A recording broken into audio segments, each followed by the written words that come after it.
Okay, this is lecture number 10 for Intro to Literature and the Environment. You'll notice here that we are now in part 2 of the navigable lecture. Lectures we had before, 1 through 9, are missing, and now we have the last 9, which are 10 through 18. So we are at the midpoint of the course, and from here on out we will be going to this part of the lecture. As I mentioned in the very beginning of the term, the reason for this is that the present environment just was not sufficiently robust to handle all 18 of the lectures, so we had to split them this way. You also notice the Prezi interface has changed slightly. You'll see the buttons here are a little different. That's just coincidentally. It doesn't have anything to do with the fact that we are now at part 2 of the lecture series. You'll see the home buttons here and all are a little different. I think it's a good change. Aesthetically, I like the sort of grayscale thing that they're doing, obviously, because it's the sort of thing I like. You can tell from the way we set up the course here. But don't worry, it's the same. And if you go back to revisit the lectures from the first half of the course, you'll see that they also have that same look and feel now.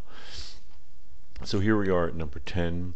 And again, we are at the Renaissance, and this is the period that hovers right now, right around the year 1600. So we'll be looking at 4 writers today, John Donne, Amelia Lanyer, Ben Jonson, and William Shakespeare, who are all right around that period. Each of them will give us a little something different as far as understanding the relationship that we have with the environment. So John Donne is the first one. And we'll just click here and it should pop up. Okay, so this is from Donne's second anniversary rather, published probably in 1611. The world is but a carcass, thou art fed by it, but as a worm that carcass bred. And why shouldst thou, poor worm, consider more when this world would grow better than before, than those thy fellow worms to think upon that carcass's last resurrection? Forget this world, and scarce think of it so, as of old clothes cast off a year ago. So we've been talking about the potential problem, and it is just a potential problem with Christianity from, early on in the course when we first did the Hebrew Testament of the Bible in Genesis. I mentioned that this influence does continue, that it is interpreted that way, and John Donne would be an example of it here. It's surprising because if you know Donne's work otherwise, you know he is sort of a notorious sensualist sometimes, very much interested in the body and sensation and sex. But here we don't see that. The world is but a carcass. The earth is a carcass. And why is the earth a carcass? Well, after the fall, the notion is that the whole earth, all of creation, is in a state of irretrievable decay. Human beings can be saved, of course, by way of Jesus, but the world cannot. So Donne is coming out and saying it. The world is dying. The world is but a carcass, and you're like a worm bred on that carcass.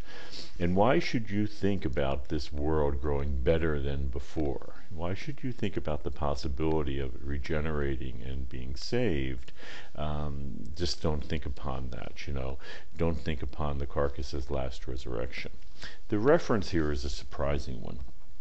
Because, again, in Christianity, Christ is resurrected. Human beings can, through the resurrection, be saved. But it suggests here, and this would be the flip side of the coin for Christianity, that some of Donne's contemporaries were suggesting, and they were indeed, that the carcass, the earth, could be resurrected. In other words, that the earth is not in a state of irretrievable decay, that it could be saved, and it could be saved through human action. Donne, of course, is disagreeing with that. He says, you're like a worm feeding on a carcass. Why should you think that the carcass is going to come alive again? It's dead. Remember, it's dead. And, of course, it's the world that is the carcass. So, two very different approaches to Christianity here. One that's Donne's and the other that's implied by the poem here. In fact, what Donne is responding to, the idea that the earth could be resurrected, that it's not a carcass, that not only human beings but the whole earth could be resurrected. Donne, of course, disagrees with that, and his closing two lines here are striking. Forget this world, forget the earth, and scarce think of it so, as of old clothes cast off a year ago. So if you as a human being are going to be resurrected, you're going to be taken off this planet, why worry about it? Think of it as old clothes cast off. Don't think of it at all. You're going to be resurrected. The planet is not.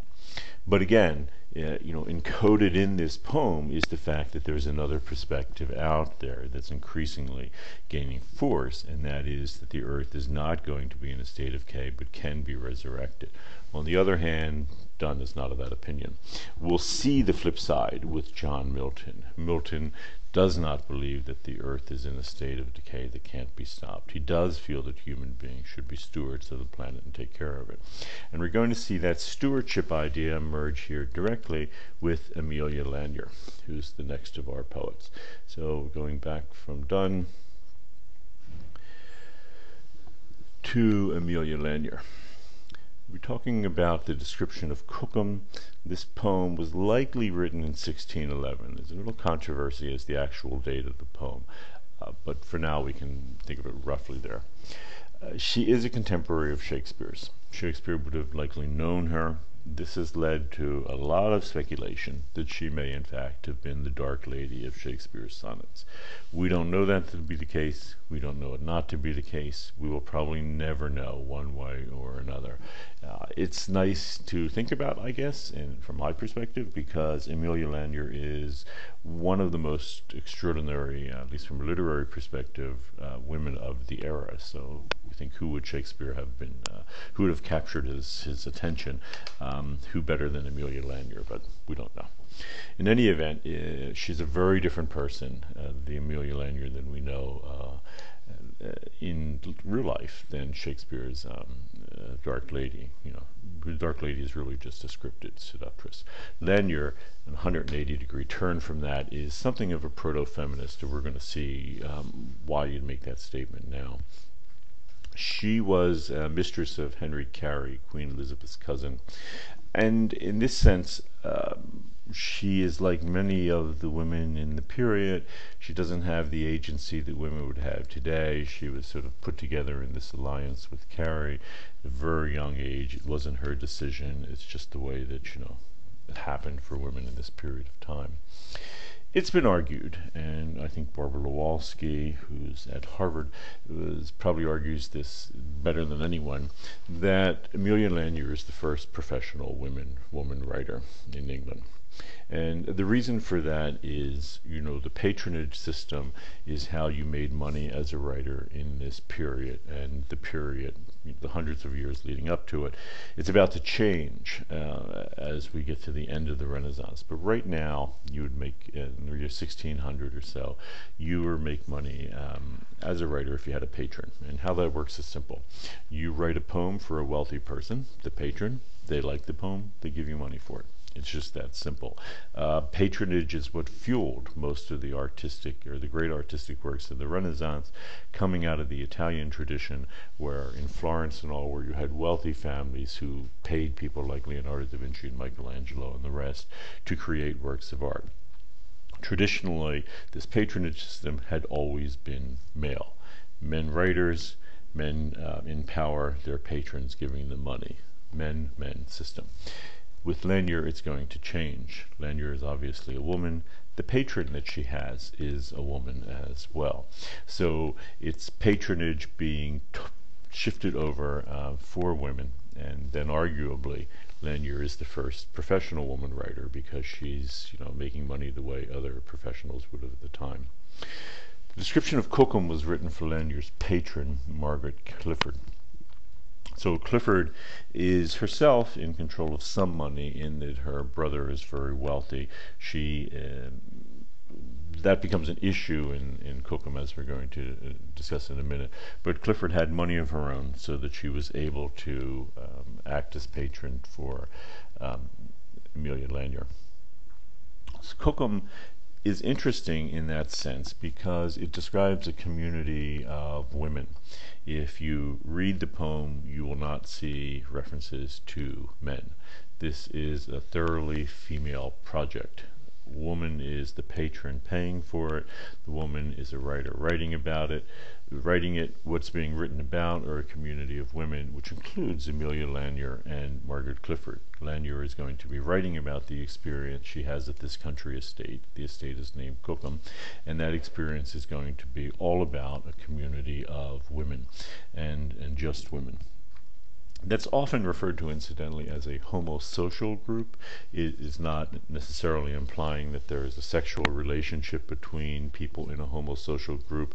It is just a group, social group, and connections that are based in same-sex relationships. So in that sense, whenever two people are very, very close together and they're the same sex, you would call that a homosocial bond. It doesn't necessarily imply sexuality, doesn't rule it out, but it's not necessarily, not part of what, it's not essential for what this is. It's just a group of women together forming their own culture, their own little social group. Cookham is a so-called country house poem.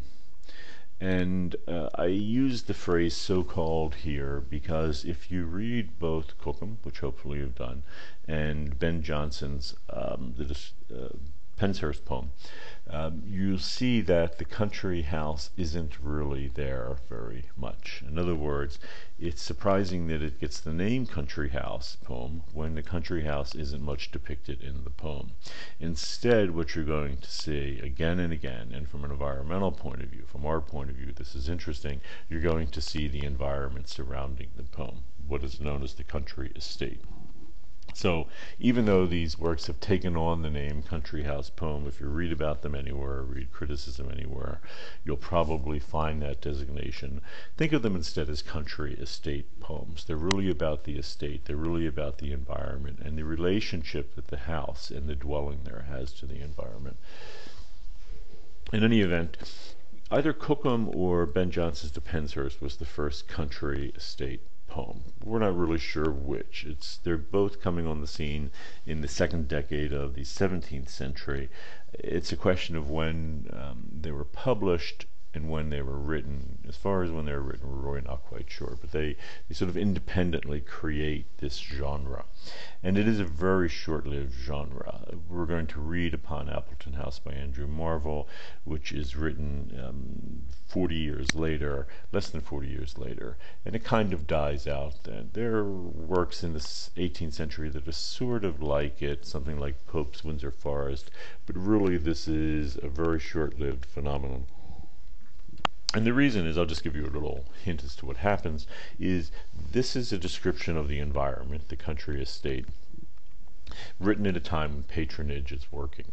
Well, by the time we're moving 40 or 50 years ahead, suddenly people are selling books, suddenly presses are publishing a lot of them, print culture is coming onto its own in a really big way, and suddenly you no longer have to rely on a patron to pay you money for a poem, but suddenly you can write a poem that a broad range of people are going to be interested in reading.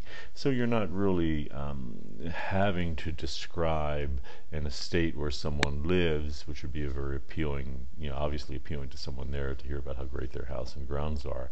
But instead you can write about anything that you want. When people start doing this from an environmental perspective, they immediately just sort of go crazy and write about landscape all over the place. It's no longer limited to one place that they have to concern themselves with because of a patron. But we'll see this more as we get into the Romantics, especially. Cookham, the description of Cookham, is part of an explosion of interest in pastoral in London during this period. And I should mention that country estate poems are mostly literal rather than allegorical pastoral. So we saw early on with Virgil's first eclogue that pastoral can often be allegorical. It can be talking about one thing, shepherds and their flocks, but actually meaning something else, which is the political situation at the time. In the case of Virgil's first eclogue, how Melibos was being disenfranchised while Tityrus wasn't because of his patron in Rome. But this as we're getting into this period, and pretty much for the rest of the term, when we see pastoral, it's going to increasingly be literal. There is a political situation behind the description of Cookham, which we're going to talk about, but it's also very much meant to be a literal description of pastoral. And it's part of an explosion of interest that's happening right around this time, the year 1600. I mentioned that in the period from 1500 to 1700, around London and London itself, the population is growing maybe tenfold. As the city expands, as the urban landscape takes over, as there is what we would refer to today as, suburban expansion, as the suburbs outside the walls become a bigger and bigger thing, as people are increasingly many people are living in the built environment, there's going to be a real fascination with what's outside of that, which is what's sort of more what we would call natural. Cookham is a great early example of this. Ben Jonson's To Penshurst is even better. To Penshurst is about 20 miles south of London, so it's sort of right on the safe edge beyond the suburban expansion, and people are going to be very interested in thinking about, what pristine places are like, in contrast to what's happening around London at the time. Yeah, so we talked about this with Virgil's first eclogue, that Meliboeus is desperately trying to convince Tityrus of something. He's trying to convince him how important the landscape is, how important his farm was, how he's just sort of seeing it for the first time when it's becoming lost. Well, think about what I just said, what's happening around London. London now, all around it, the landscape, the environment is being lost. Lost in the sense that what was thought of as sort of pristine pastoral locales, again, these are going to be developed places too, in the sense that, centuries before deforestation happened, sheep have been keeping everything down. But that's seen as a pristine environment, and that's going to be increasingly lost. So what a range of writers, and we're going to see it with Lanyer, but especially with Jonson, they want to draw attention to the fact that this is happening.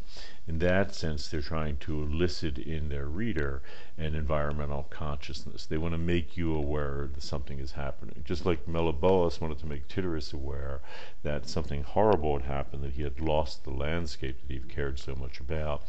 Well, here what's going to happen is these writers are going to try to tell you that something desperately try to tell you that something is happening in and around London, that something is shifting, and we should be very aware of the environment that's increasingly being lost.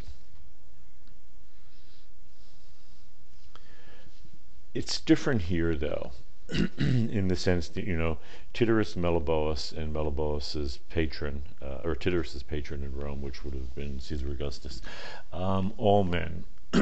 So in the patronage system, this is the same as it's always been. This is something new, though. The disenfranchised, exiled group here are going to be women. So what the situation is, there's an estate.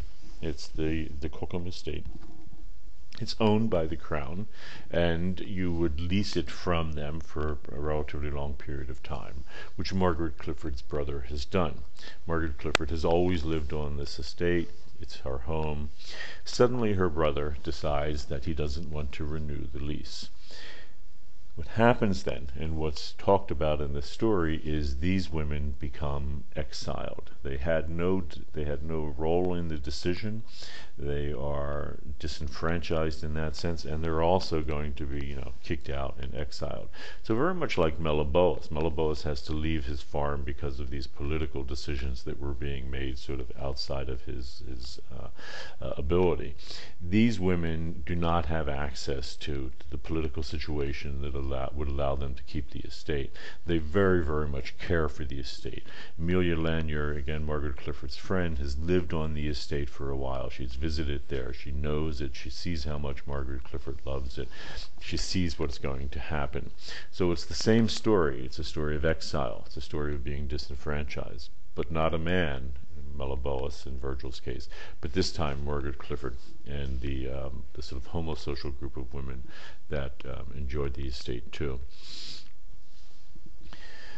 So Lanyer uses the exile motif to dramatize a sense of loss. So in this sense, we saw with Meliboeus, he was just trying to communicate again and again how the landscape sort of suddenly appeared to him. So, he's a person who lived on this farm all his life, didn't think a whole lot about it because it was always there. It was sort of the backdrop of his life. You can think of something like a play here. We tend to focus on the action, center stage, the actors talking and acting, and we tend to lose sight of the backdrop behind it. It's sort of human nature. And what happened here, of course, is that, the landscape was sort of a backdrop that not everyone was giving a lot of thought to. Now, however, because it's being lost, Lanyer wants to draw attention to it. So Lanyer talks about how the landscape withdraws. It places its pleasures in your heart, and that's the only place they're going to be. Lanyer is a wonderful writer, by the way. The word placing here is great because we're talking about a place, right? So the place is no longer going to be accessible. The place is now lost because of the exile, but it has placed its pleasures in your heart. That's the only place that it will continue to go now. So it's very much talking about here sort of how an environmental consciousness happens. Suddenly you're going to be exiled, like Meliboeus. Suddenly you see the place as if for the first time. The place is going to be lost to you, but placing its pleasures in your heart, the place will still reside there in your heart. So Cookham is both anthropomorphic and anthropocentric. Here's a great example. Hills, vales, and woods, as if on bended knee they had appeared, your honor to salute. So hills, vales, and woods don't have legs or knees to bend. So in that sense, this is anthropomorphic. It's describing the environment in human terms. But then they come here to bow down and to honor Margaret Clifford. So in that sense, it's anthropocentric as well. It's saying that the whole estate is sort of centered around human beings. Now, what you make of this is up to you. On the one hand, you can see this as disturbing because it is so anthropocentric and human-centered. But if you read the poem in its entirety, you'll get the idea that Lanyer very much wants to suggest that a stewardship model is in place here, that human beings are entrusted to take care of the place. That's why it's human-centered, because humans are there always sort of looking after it, taking care of it, and this is why, of course, the landscape is bowing down and grateful for that happening. It's still anthropocentric, but on the other hand, it's seeing that somebody has to take care of the place. And of course, what happens, now that you've read Cookham, you know that when Margaret Clifford is leaving and this homosocial group of women are leaving, there's a real concern that Lanyer voices as to what's going to happen to the place. Is it going to continue to survive, and how will it survive if no one's there to take care of it? So just a pause here to note that anthropocentrism is often opposed to ecocentrism, and this was certainly the case with early environmental critics and early cultural environmentalists like deep ecologists, because they thought that you either intervene in the environment, in which case you start using it for your own uses, you make it anthropocentric, or you leave an environment totally alone and you allow ecocentrism to take place there, and you just become one very small part in the very larger system. Well, not everyone thinks that way now, and Amelia Lanyer is an excellent example of where this thinking, where a new approach would begin. And what I mean by that is, she is saying we're already here in the middle of the environment. We're already here on the estate. In a larger picture, you can stand back and say we're already, as human beings, here in the middle of the environment. We have a role here. We've changed the environment significantly. That's not going to change. It is going to be an anthropocentric project in some sense, but we have an obligation to take care of this place. We are stewards of this place. We have to take care of it. We have to manage it. And in that sense, we have to be very considerate of all the life that's going on there. And that's what's described here. It's what's described in Penshurst as well. A responsibility to take care of life that's there. yes, it's still a human project, but there's an acknowledgement that the life other than human life there, you see it described repeatedly in Penshurst and the description of Cookham, that life matters too. So if you read Cookham on line 146, it's actually described as dying without human tending. That's the real point of the work. It's a very sad work in the sense that if you were Margaret Clifford, it would have brought out all the fears that you had if you thought of yourself as a good steward. Namely that, you've cared for this place, you wanted to take care of it, you've tended it, everything that it is in some sense is a result of that work on your part. Now you're going to leave. Who's going to take care of it? Who's going to ensure that the whole system works properly, that everything is pruned carefully, that the animals have enough food? Who's going to take care of all that? If no one does, then it's all going to die. This whole place is going to sort of decay in a way that's depicted as very, very sadly. So in that sense, anthropocentric, but the whole balance of life that is there is ensured by the human intervention. If that's not there, then the result to the environment could be pretty bad. So it is a form of Christian stewardship. That is something that we will see repeatedly for the rest of the term. It's alive and well today. I think Al Gore would unabashedly describe himself in the Christian stewardship tradition. It is the idea that human beings are entrusted with the world. That's the way of reading the opening chapters of Genesis, and that requires human beings to take care of the planet. And certainly that's what Al Gore imagines himself as doing, I think. So that's Amelia Lanyer. Again, 1611 is when the description of Cookham appears. And we're going to go to Ben Jonson. Ben Jonson also writes a country estate poem.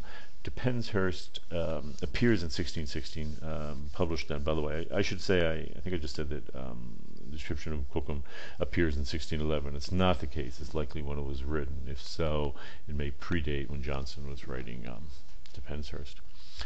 Just to place him historically, Shakespeare in his career competed with two playwrights. Before him, Christopher Marlowe. Marlowe, of course, writes works like Dr. Faustus. And Shakespeare always had, I would argue, a certain anxiety about being able to compete with someone like Marlowe, who was sort of, a big deal before Shakespeare came on the scene. So he was the guy to beat. And in the second part of his career, there's a new guy on the scene to beat, which is Ben Jonson as a playwright. And I think Jonson is mostly known, certainly would have been at the time, as being a playwright. And in addition to plays, he writes court masques. And just as an aside, masques are a form of drama. They are similar to plays, but different in the sense that a masque is a court entertainment. So plays, like Shakespeare's plays, would have been played at places like the Globe. You can go visit the Globe in London. It's been rebuilt, and anybody could have gone there. So you can be a groundling, you can pay a small amount of money, and you can stand, literally stand around the stage and watch the performance. So anyone can see it. Court masks are not like that. They're for very wealthy people, and Jonson is sort of connected up with very wealthy, powerful people, especially the king, James I, who succeeds Elizabeth in 1603. So Jonson is sort of all about wealthier individuals, to be blunt, and that shows with To Penshurst, because To Penshurst is written also for a wealthy patron. So in that sense, it's in the same patronage system that we saw with the description of Cookham. Penshurst is in the pastoral mode. It is clearly pastoral. It is largely literally pastoral. It's describing a pastoral scene, the estate at Penshurst. And we would call it the country house genre, would of course we realized that's not such a good description. We'd rather call it country estate genre.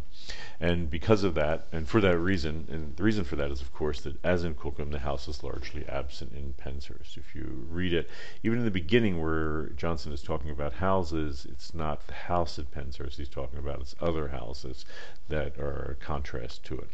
And the real idea here is that focus for the reader shifts away from the house to the surrounding environment. And this, of course, from our environmental perspective, is important.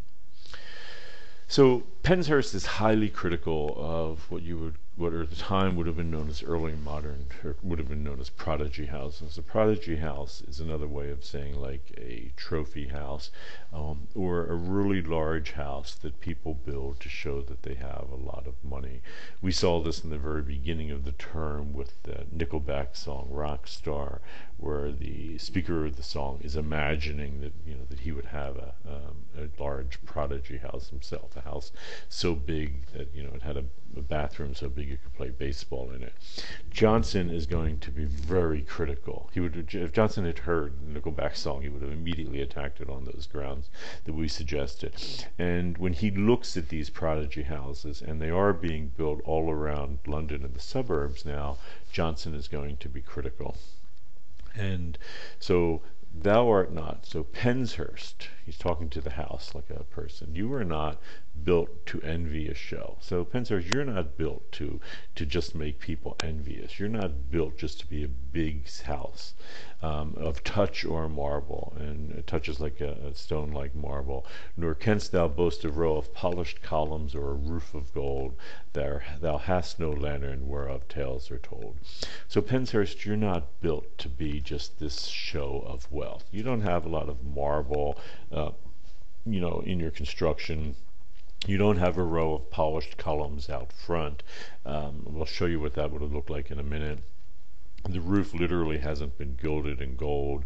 Lantern here doesn't mean lantern in the sense of a light, but sort of a turret that was increasingly becoming popular at this time, with large expanses of glass in it. So when it would be lit, if you had lights inside at night, they would shine through like a lantern.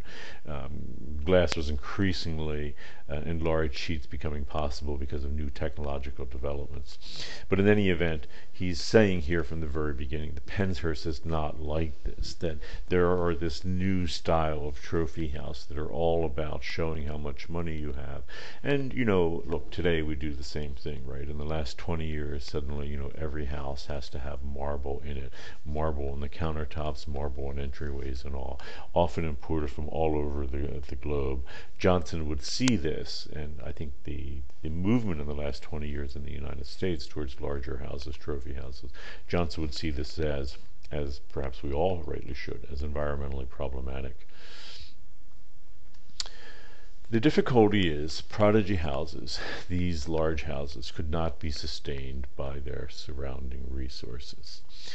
In other words, and Jonson makes the point, Penshurst joyous in better marks of air, of wood, of water. And in fact, Penshurst would have been surrounded by an explosion of life. So imagine you come upon two houses. You come upon one of these prodigy houses, these big trophy houses. You would look at the house and you'd be impressed. It would have marble, it'd have columns out front, it'd have all the newest, architectural innovations like these, turret lanterns. It would be pretty darn impressive. But then, if you looked at the estate, the story would be very different. How you would have had to finance that if you were a landed gentry, you would have had to cut down your forests that you had. And at this point in time, forests have become very, very valuable commodities for the wood that they have. So between 1500 and 1620, the cost of wood probably went up 700%. This is right at the end of that period. You'd have a fortune in your forest if you cut it down. If you taxed your tenants too much, if you got a lot of money out of them, you could also afford a big house like that. Of course, that would have been horrible for them. You would have had to do things like overfish your ponds and streams to get money out of that as well. And Jonson specifically talks about all that here in Penshurst. So yeah, the house would have been great, but the cost on the environment to produce that would have been staggering. And that's just something worth pausing about for a moment when you converted to modern terms, the cost for the environment to have all the opulent things we want, the cost on the environment to have the house imagined in the Nickelback song Rockstar would have been extraordinary. It has an environmental cost. Jonson can wonderfully talk about all this in one little contained estate, because the wealth from the estate, the resources from the estate would have had to have gone to to either building the big house in the form of large timbers to construct the house, or creating capital wealth that could have bought things like imported marble to bring in. In contrast, you have the Penshurst house, which is not described, because Jonson wants to take your gaze and shift it away from the house to the estate. In other words, you look at the house and you say, well, okay, that's an alright house, but it's modest, it's small, it's old-fashioned, it's not, all the things that these new houses are. Jonson wants to say, but wait, shift your gaze from the house to the estate. The estate is joyous, it's alive, it has better air, better wood, better water, better everything. In fact, Jonson imagines the estate as an explosion of life. He talks about the forest, he talks about the streams where fish are just, super abundant. This is the way he imagines it. How can that be such an explosion of life? It's there because the owner is a good steward of the place. They are not overtaxing the environment or the people, and they're not trying to, take money out just to give a newer, better standard of living. You can see 400 years ago how this is a model for sort of new environmental thinking. The notion that we need to take care of places that we have rather than overtaxing them to do things that are just for cultural reasons, like having big houses. This is Hampton Court. This would have been a royal residence. This is what Jonson is talking about. You'll notice here these sort of columns. These are classically inspired. They're coming out of an Italian influence of architecture. This would be as large as any house you're going to see, but increasingly this is going to be the ideal, something like Hampton Court. Note the landscaped around here. Note that you actually have topiaries and all, which would be a very fashionable thing at the time. This is another view of it. Again, classically inspired architecture, facade, mostly made here of marble. Topiaries again. Beautiful, absolutely beautiful. So, this is the older wing here, and this is a point worth noting that increasingly architecture in this period, where families had perfectly serviceable houses who wanted to have this sort of new opulent house that's all the rage, they actually built onto the older house this sort of new modern thing that was designed to impress everyone. Not that great of a picture, not high enough resolution, but this is Penshurst, and you get the basic idea. This is the way Jonson imagines it. It's lost in the environment. Now, in the big scheme of things, it's still a very large house. We know that, of course. But from our point of view, it's noteworthy that it's much smaller than the type that are coming on the scene. It fits into the environment. It's made to get lost in the environment. This picture is how Jonson would have liked you to think about it, in the sense that it's surrounded by this nature. Across the back here we have forests. Jonson sees them as old growth forests. We have sheep here. We have happy shepherds. This is the way he would imagine it. Again, what a contrast to Hampton House. It's just meant to be a smaller scale, something that is part of the environment, draws attention to the environment. So, just as an aside, you may know that Walden similarly attacks Prodigy Houses on environmental grounds. We might think that attack doesn't come around until 1852 when Walden's published, but in some sense the Penshurst anticipates Walden. But do keep in mind that the house we just saw at Penshurst is still a pretty large house. Thoreau is going to build a cabin that's about the size of a garden shed. So it's not to say that Jonson isn't thinking in the same way, but he's just introducing this thought, which is kind of new to Western thinking. Well, it's not. I mean, we see it before, even with Horace's second epode in the 1st century before the Christian era. But in the early modern period, this is going to become sort of a new strain of thinking. So Jonson hyperbolically, over the top, describes Penshurst as being this wonderfully harmonious dwelling in the middle of nature. Thoreau is going to take that to sort of an ideological conclusion and make it more real. So he's taking the thinking of Jonson, but he's sort of taking it and making it as literal as possible. So Penshurst, again, is the shot we saw. But if you look, it does have around the front gardens, which are very traditional Italian style. This is the house from the front. It's still a very beautiful house, and it's meant to be harmonious in its surrounding, but it cannot compare to this, which is Thoreau, the cabin that Thoreau built at Walden Woods. This is a reconstruction in Concord, by the way. The original is marked out by these markers. It was discovered in the 1940s, I believe. This is where the site would have been. But again, a very modest house, the inside equally modest. We'll talk about this when we get to it. 3 chairs, famously, not much else, fireplace, a bed, desk.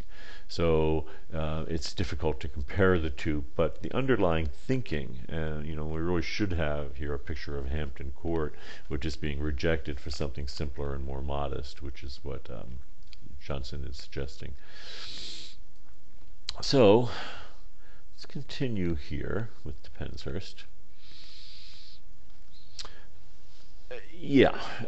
Both Jonson and Thoreau would be very critical of the Nickelback song, I want a bathroom I can play baseball in. It's interesting to note that by 1616, when Penshurst appears, excessive capitalist consumption is already an ideal in Renaissance England, and that Jonson and writers like him were critical of it, and important and noteworthy because it's on environmental ground. So if you think that excessive consumption is just something new with the 20th century, go back to Thoreau and you'll see a half-century before it's alive and well. We'll talk about that in detail. But go back even before, go back 400 years from today, and this is still the ideal. The ideal is growing now.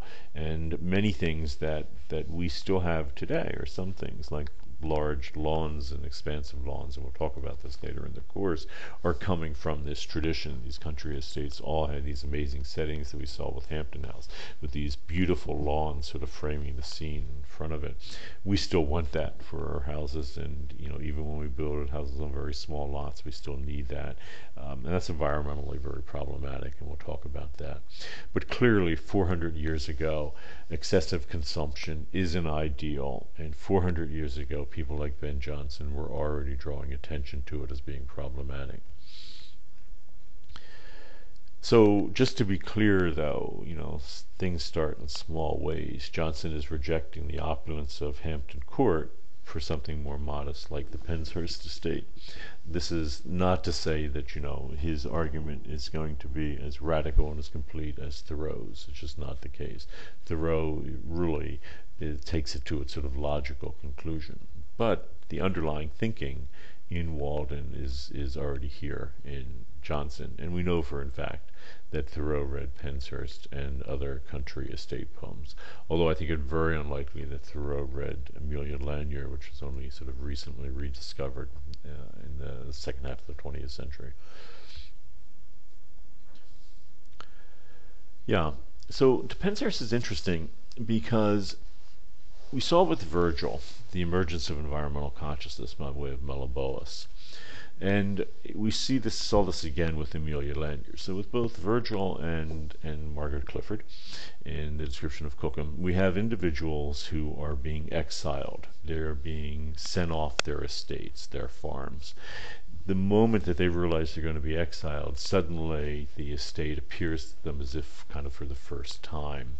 Amelia Lanyer is doing that on behalf of Margaret Clifford with her depictions. And in that sense, they get an environmental consciousness. Suddenly they become horrified at what they're losing, and they see it as if for the first time. Jonson is in the same tradition. He's well aware of Virgil. But what he does is shift it a little bit, because it's not that the person is leaving the scene, they're being kicked off and getting an environmental consciousness. But, and this becomes the new condition of modernity in a way, the scene is changing. London is now radically changing. All along London, outside of London, in the suburbs, and even further, and I mentioned before, Penshurst is about 20 miles south of London, things are changing. And as they're changing, people are becoming aware of the environment for the first time. Not because they're leaving the environment, because in a way the environment is leaving them. It's changing. People are seeing estates, grand prodigy houses being built, and seeing the loss of the environment in the process. So this is increasingly becoming the standard. It is a major difference, and it does set up the condition. Jonson sort of introduces the conditions that give birth to modern environmental consciousness, i.e., that the environment is fundamentally changing, and we become aware of it as changed. Yep. So Jonson is in a way doing what Edward Burtynsky does with his photographs. So at the very beginning, again, we get, the description not of Penshurst, but thou art not Penshurst, like these houses. Jonson wants to draw attention to them. He wants to draw attention to what is causing the environmental problems. This is a great story that is still with us, right? What's causing the environmental problems? What would Jonson say? Look at the houses. It's our excessive consumption. We are taking so much from the environment that the environment cannot be sustained by the amount of resources that we are taking from it. Why are we doing it? Well, it's silly, isn't it? We want it just because we want to show everyone that we're wealthy and we have this wonderful, opulent lifestyle. Jonson has a problem with that. Edward Burtynsky has a problem with that. So, like traditional pastoral, Penshurst does look at pristine environment. It describes the environment around the house as pristine and wonderful. But immediately, though, from the very beginning, he wants us to direct us to the endangered landscape and why it's happening. And the why is us. It's our desire to consume things.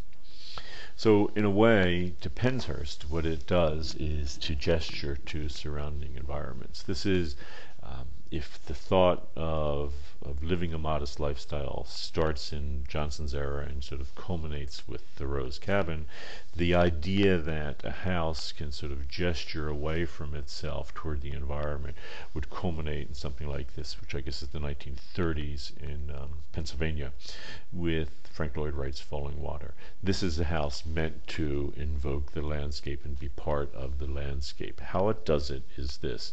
The natural rocks that are part of this here, these rocks were, from the rest of the grounds, were taken up and built this house. So this house is built out of the same rocks here as the rest of the house.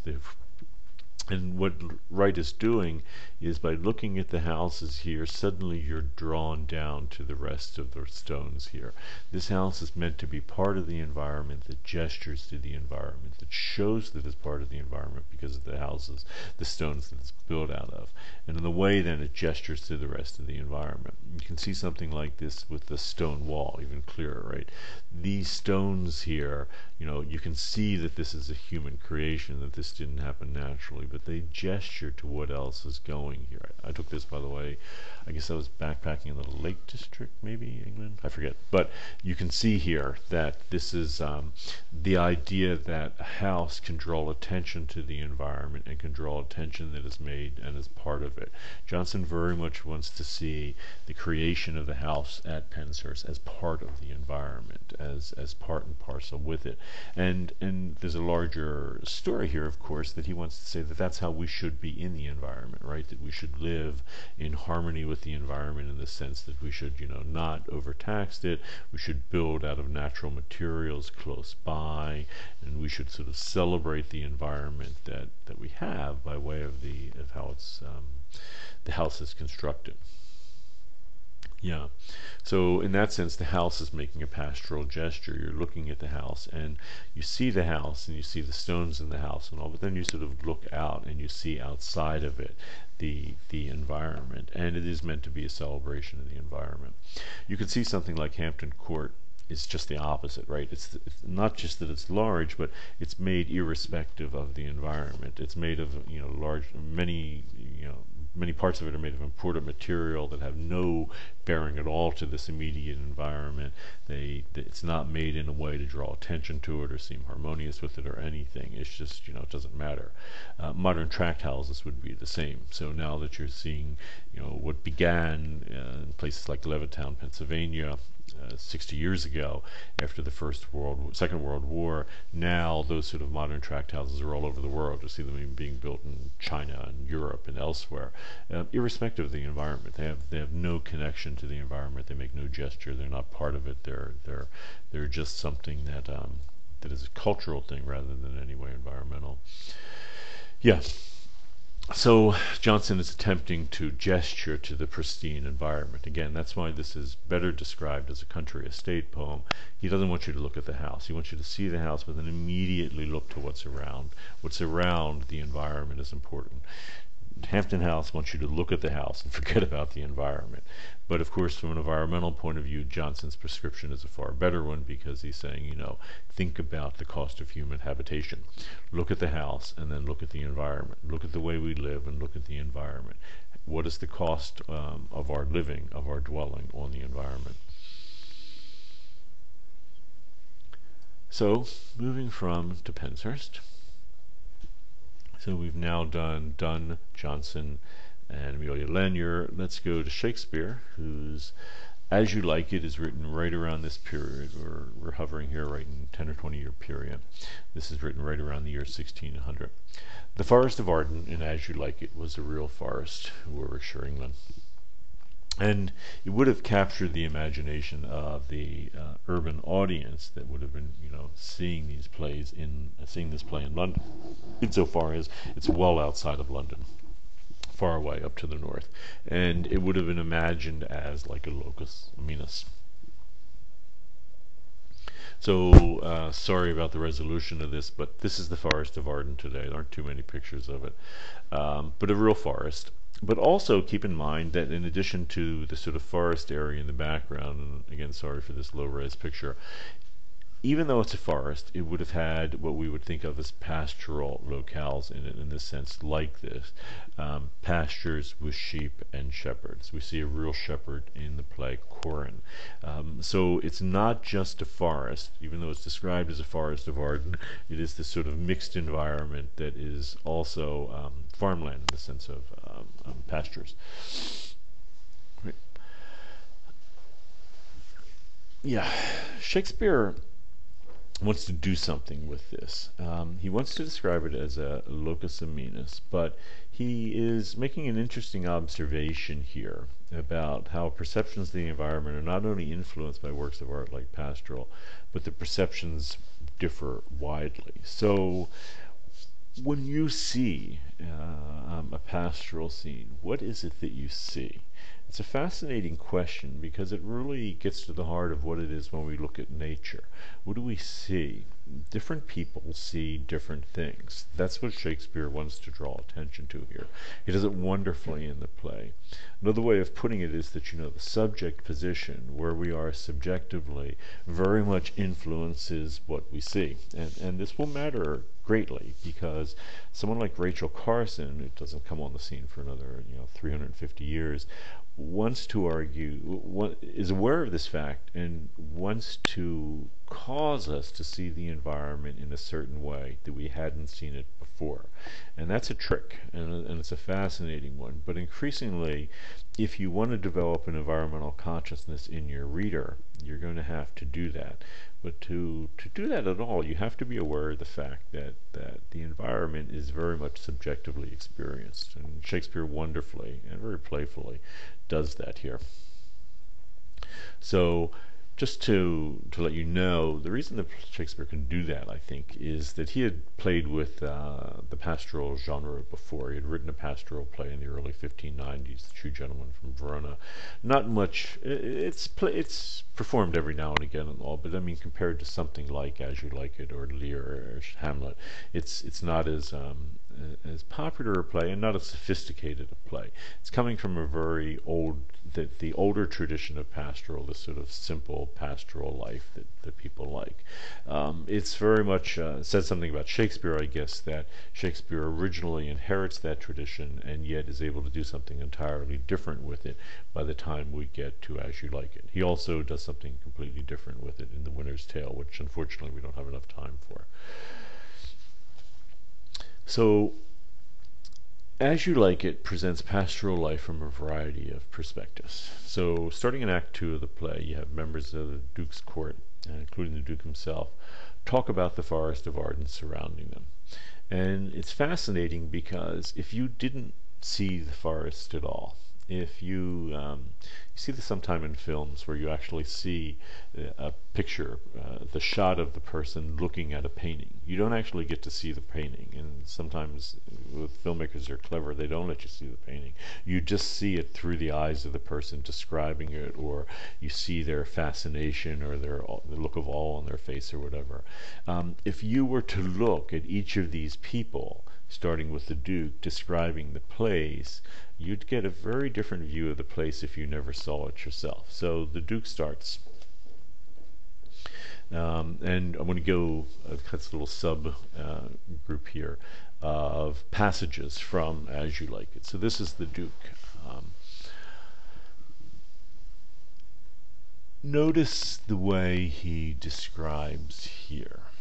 You know, first off, we saw this at the very beginning, that pastoral scenes are often in opposition not just to the city.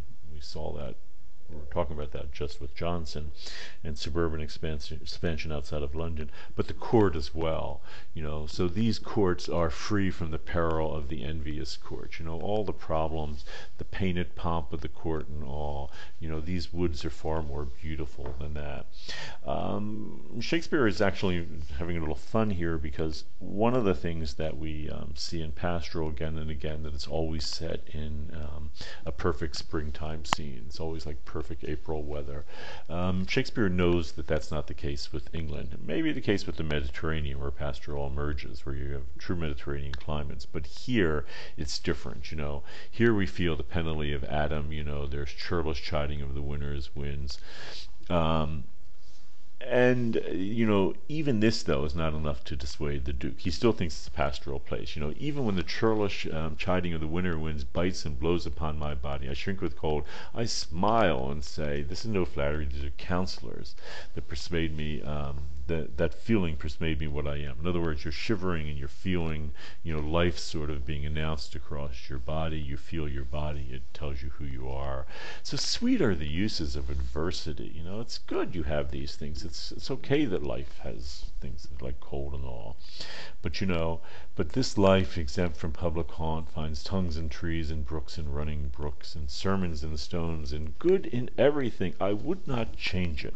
Happy is your grace that can translate the stubbornness of fortune into so quiet and sweet a style. Yeah, this is actually starting another piece here. But the basic idea here is that the Duke sees this as a wonderful place, as a locus Amoenus. He's aware that it's cold, but even that doesn't dissuade him. He still likes it. This is a pastoral place, describing the way pastoral has always been described. So if the Duke, you know, if there was a direct influence from Theocritus and Virgil in the tradition that precedes them, that goes up to Shakespeare's early poem, The Two Gentlemen of Verona, if there were a spokesperson for that view, this would be it, the Duke. Classical pastoral here, even though acknowledging that, you know, we're in England at the time. Under the greenwood tree, this could very well begin, if you remember the opening of Virgil's first eclogue, you know, the spreading beech tree, the broad beech. here we see no enemy but winter and rough weather. It's just a perfect place. Again, this is classical pastoral, and this is Shakespeare giving us that perspective early on here. And it comes, not surprisingly, from someone from both the city and the court. So if the court and the city, was put in opposition to pastoral, well, here we have an emissary from it seeing pastoral exactly the way you would expect someone to see it from the court or the city, as a locus Amoenus. Jacques is another character now who is interesting because he's beginning to the view that he offers is not classically pastoral, but it is the beginning of people who are sympathetic to the environment on immediate grounds. So he's talking about here about the fat and greasy citizens. What is it when you see this world here? He's talking about the pastures and all, and he's talking about the original citizens of the place here. And who are the original citizens here? They're the animals that live here. And what has happened is human beings have come here from the city, and they are killing animals. And he is specifically talking about a deer here that has been killed.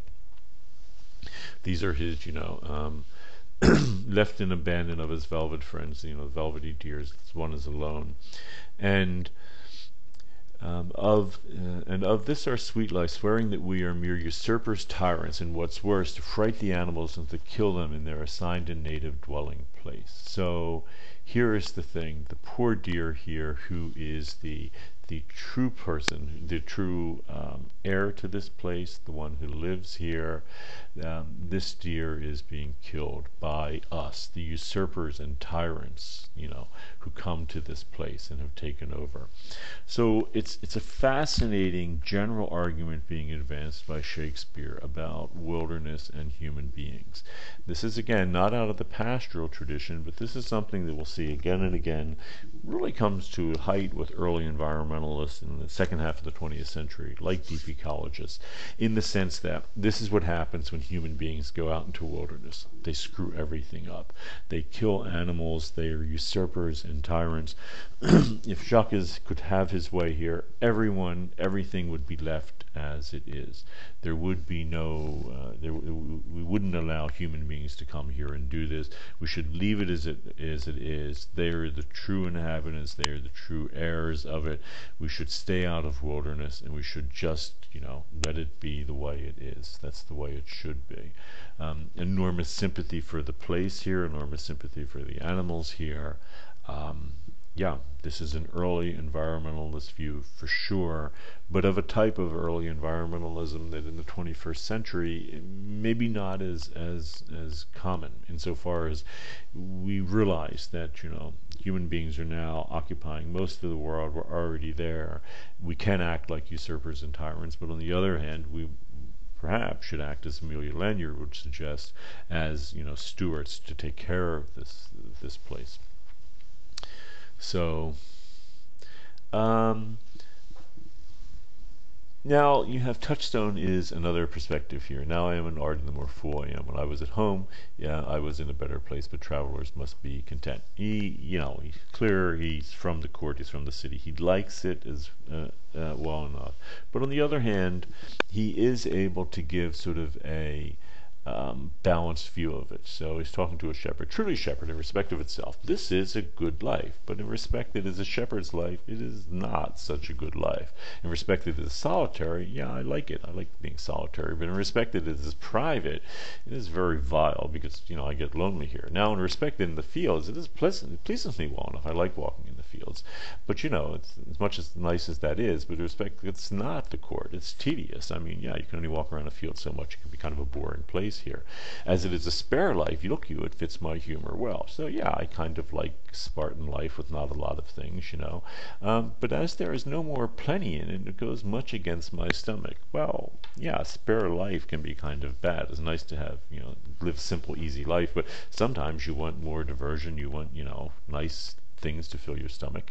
And he's asking, do you have any thoughts on this? So touchstone is an interesting perspective. We've seen he's our third perspective now. So we have the Duke, sort of classical pastoral being represented. We have this new sort of environmentalist view that we shouldn't have anything to do with the environment. We should stay out of it as much as we can.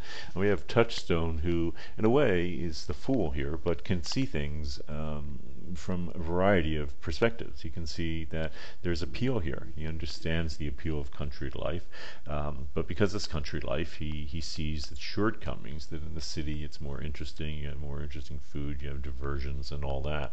So it's sort of a more balanced view of what's going here. It's not just a wild celebration of country life, the way the Duke will do, and it's not, on the other hand, a turning his back on it and saying he doesn't see the charms, because he does. Orlando is another member, another person from the court, from the city, who is recently moved out here. He believes, when he gets there, in this Cuthan forest yield anything savage, I will either be food for it or bring it for food to thee. He imagines that when you enter a wilderness place, it is going to be scary and dangerous. Incidentally, this is a view that many people would have had at the time.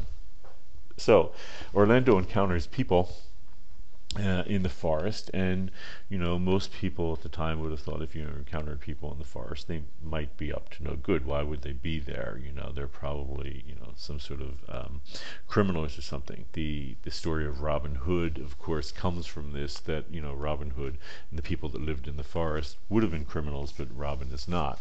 So he encounters people and he says, but wait, speak you so gently. Why are you speaking like a gentleman? Pardon me, I pray you. I thought that all things had been savage here. So he encounters a group of people. He assumes that they're, sort of half-savage criminals, and he's suddenly surprised that they speak like gentlemen. And he says right out, "I'm sorry, but I thought everything was savage here, and therefore I put on the countenance of stern commandment. So if everyone acts like a criminal here, I acted tough like a criminal, because I assume that's what you have to do when you come into a place like this. Whatever you are, that in this desert inaccessible, under the shade of melancholic promise, let gentleness my strong enforcement be, in the hope which I blush and hide my sword." So he's actually embarrassed, right? He assumes that these people are going to be criminals, but they're not. In any event, this is yet another view of the Forest of Arden. This is a view that would have been shared by many of Shakespeare's contemporaries, especially someone coming from the court or the city, as Orlando has, and that is that this is a savage place, that this is where people act savagely. This is outside of culture, outside of laws. This is what happens when nature reigns. It becomes this savage place. And Orlando just assumes that that's what he's come upon. So another perspective on the environment, and that is, we saw this from the very beginning in the course with the myth of Gilgamesh. It's alive and well here, that what's outside of the city and the court is savage. Yeah, so now we encounter Corin. Corin has just met two more emissaries from the court, women, one dressed like a man, but both women. And they ask for his help, and he says, I wish for her sake, for this woman's sake, more than for mine, my fortunes were not more able to relieve her. In other words, he said, I wish that I was in a position where I could help. But I am a shepherd to another man, and I do not shear the fleeces that I graze. So already you have clearly the case that this is a shepherd. And, had we been coming from the perspective of the Duke that we saw in the beginning, or classical pastoral, or even the pastoral of Shakespeare's early Two Gentlemen from Verona, this would have been a perfectly happy guy, right? All shepherds are happy. All shepherds, sing their songs, they play their flute, they woo women. This is what they do. Suddenly, Shakespeare gives us a different kind of shepherd altogether. This is not a shepherd written in that tradition, but instead this is the intrusion of a real rural farm worker into this situation. So he is shepherd to another man. In other words, he says here, I do not shear the fleece that I graze. In other words, I am a salaried farm worker. I don't get to cut the sheep and to sell their fleeces and to make money. They're not my fleece. I am shepherd to another man. I am a farm worker. What a surprising intrusion that is here, however. We expect pastoral to be a locus Amoenus where everything is fine. We suddenly realize that's not the way it is at all. This is the way that it has always been in England, or has been for hundreds of years, where a wealthy group of people owned a good deal of property, and if a great many people were just sort of disenfranchised wage earners. They earn money in different ways, but wages would be one of them. And the problem here, of course, for Corin is his master is of a churlish disposition and little recks to find the way to heaven by doing deeds of hospitality. So the actual owner of the land here, of the pasture, is not a very nice person. He doesn't try to get into heaven by doing good things. He's not a person who thinks that you're rewarded for your good deeds, so you should do a lot of them. Besides, he's actually selling his flocks in bounds of feed, and he's trying to get rid of the farm. So he's not going to be very help now. By reason of his absence, then there is nothing that you will feed on, but what is, come see, and in my voice most welcome shall you be. So still a very nice view of Corin, in the sense that he's sort of older here. He's doesn't have any thing in himself that he can offer, because he doesn't own anything here. In fact, the farm is going to be sold, and he's actually going to be sold with it. He's part of the chattel in a way that goes with it. But he is a very kind person, and this is Shakespeare's, I think, take on that rural farm workers and all can often be kind people, at least the way Shakespeare wants to imagine him.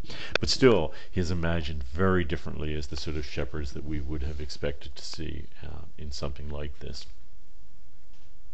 And in a way, then, what you have with As You Like It is considering all these different perspectives, and we all see and each one of these individuals sees the environment very differently. Yeah. So it's an interesting, fascinating project on Shakespeare's part. He is inheriting Pastoral. He's written Pastorals before. He wants to critique them. He wants to make fun of some of the things, like he does with the Duke, that all Pastoral weather is calm and April-like, even though England isn't. But he also wants to draw attention to the fact that there are other ways of seeing the environment, that's just a literary convention.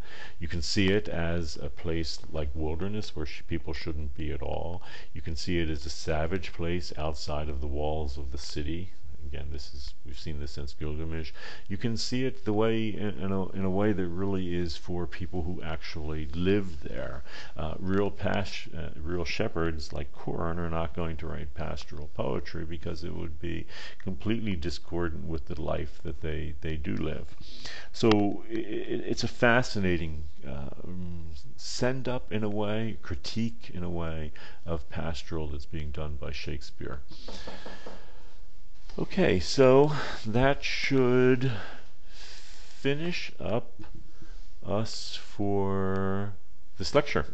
Okay, so we'll be doing number 11 next time. Okay, thanks a lot.